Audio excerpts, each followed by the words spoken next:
ತಿಮ್ಮಾಪುರ ನಾನು ಅವ್ರು ಯಾರದ್ದು ಹೆಸರು ತಗೊಂಡು ಮಾತನಾಡುವಂಥ ಅಥವಾ ನನಗೆ ವೈಯಕ್ತಿಕವಾಗಿ ಯಾರದ್ದು ಹೆಸರು ತೆಗೆದು ಕ್ರಿಟಿಸೈಸ್ ಮಾಡುವಂಥ ಇಚ್ಛೆ ನನಗಿಲ್ಲ. ಆದರೆ ಇಂಥ ಒಂದು ಬ್ರೂಟಲ್ ಆಗಿರುವಂಥ ಒಂದು ಇನ್ಸಿಡೆಂಟ್ ನಡೆದಾಗ ಭಯೋತ್ಪಾದಕರು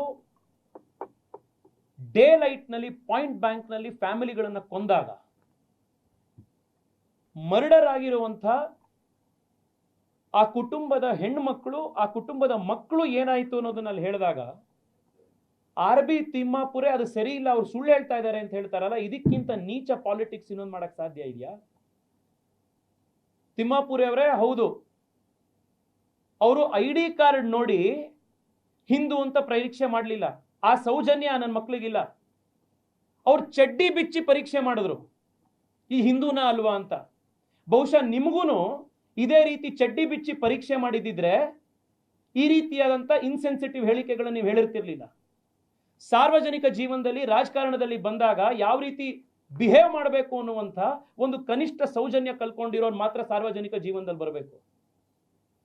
ಇದೇ ಮಾತನ್ನ ನೀವು ಭರತ್ ಭೂಷಣ್ ಹೆಂಡತಿ ಎದುರುಗಡೆ, ಮಂಜುನಾಥ್ ಅವರ ಮನೆಯವರ ಎದುರುಗಡೆ ಹೋಗಿ ಹೇಳುವಂಥ ಧೈರ್ಯ ನಿಮಗಿದೆಯಾ?